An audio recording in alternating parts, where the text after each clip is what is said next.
Bob, great to have you on Apple Product Unveiling Day. Was it enough, what they offered?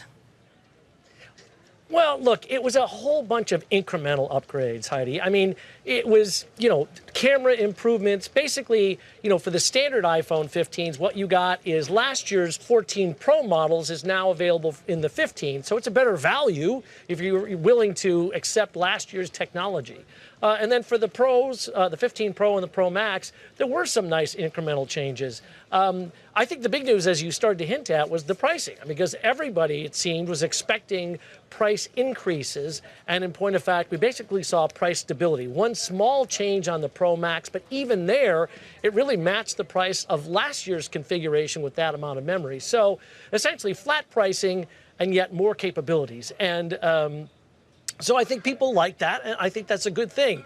It's not a wow factor. It's not a foldable phone or something dramatically different, that would get a whole bunch of people excited.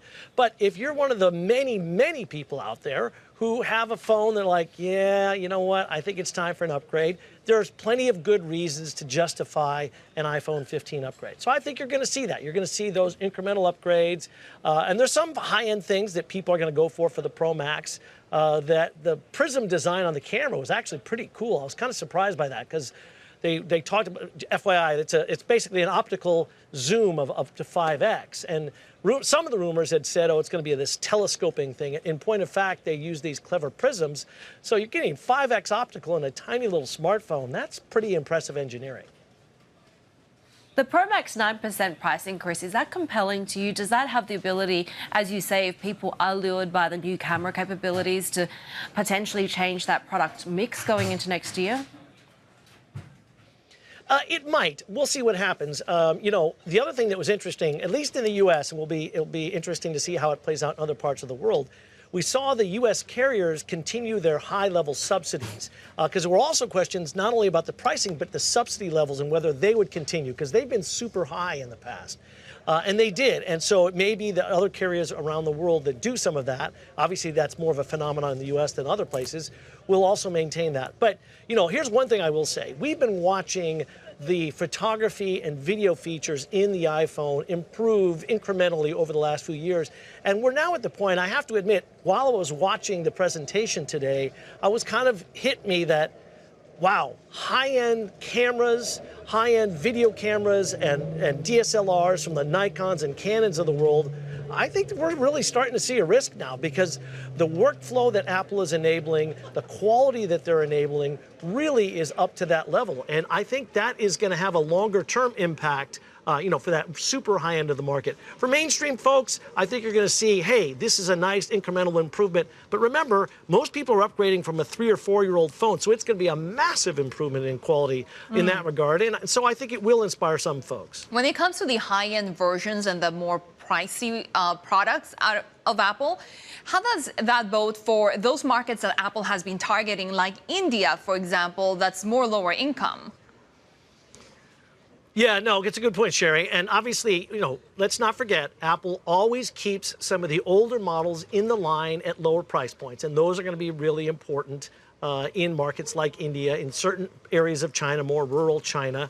Obviously, there's the China overhang question about how much impact are these governmental regulations supposedly going to impact Apple. But, what Apple's been very good at doing is waterfalling technology. They'll come out with this technology at the high end, then the next year it's in the mainstream model, and then it goes down to even lower price points. And that's what you're going to see. And a lot of people, again, in developing markets, that first iPhone is going to be so much better than anything they've had access to previously that they're going to be super happy with it. So expectations are different in different parts of the world. And so that works out okay. And it's not like Apple's going to get rid of those super low-end phones for those other markets.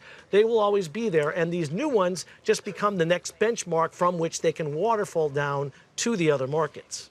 Bob, let's talk a little bit about that China overhang that you talked about. How big of a risk is it for Apple? Not only the fact that you could have more government regulations, but just consumer backlash. We have seen that market really turn against products from countries like Japan, like South Korea. That would not be anything new, and we have more geopolitical tensions between the U.S. and China now. No, it's a very fair point, Shery. The thing I will say that's a little bit different from Apple is that, my sense is that the association of Apple as a luxury brand in China is really strong, and a lot of people really like the Apple brand. And the other big thing to remember is it's the whole Apple ecosystem. Unlike a lot of these other products from other companies, Apple has an ecosystem that they hook you into, and that's true in China just as well as it is in the U.S. and other parts of the world.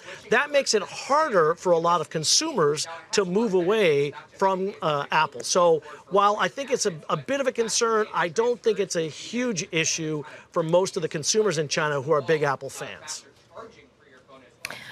Bob, I wanted to talk a little bit about the tech side of things, and one, of course, maybe a little bit of a hitch in the vertical integration efforts, right? We saw that renewal of the agreement with Qualcomm, and also at the same time, the news that Huawei, perhaps, despite US sanctions, is making a bit more progress than expected. What do you make of these developments that's kind of going on behind the scenes? Yeah, no, those are great questions. I mean, so first of all, on the Qualcomm side, it says a couple of things. First of all, it says obviously that Apple's investment in the Intel 5G modem business is not paying off the way they expect it to. And obviously that's disappointing to Apple. But in truth, this is really, really hard stuff. There's really primarily two companies in the world, and Huawei will keep separate. It's MediaTek and Qualcomm that can make these modem chips and some of the RF chips. And Qualcomm's incredibly good at doing it. And now with this extended contract that Apple has, that means, frankly, Apple people are going to get access to the best modems in the world because Qualcomm, to their credit, has always had the highest performing modems. So I think that one is actually a good thing for Apple people. Clearly, it's good for Qualcomm. To the Huawei point, here's the issue with that Mate 60 phone. Yes, they've created this phone that supposedly is using a 7-nanometer chip. Now, again, folks in the know who follow the semi industry, as I do, and work with these semi companies, that's been possible for them to do for a while. So it's not a shock that they were able to do it. The bigger question is, what kind of quantity can they actually manufacture? Because over the years, in a lot of tech industries, what we've seen is a company can create an amazing product, but they can only make a few of them.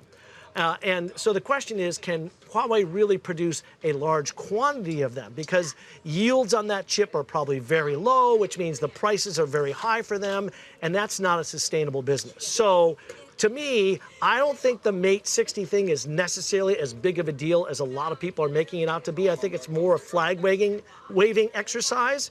We'll see eventually. Of course, time will tell for sure. But my big concern is on that, reproducibility and the long-term large-scale manufacturability of that part that's driving that phone, and I'm not convinced that they've got that figured out yet.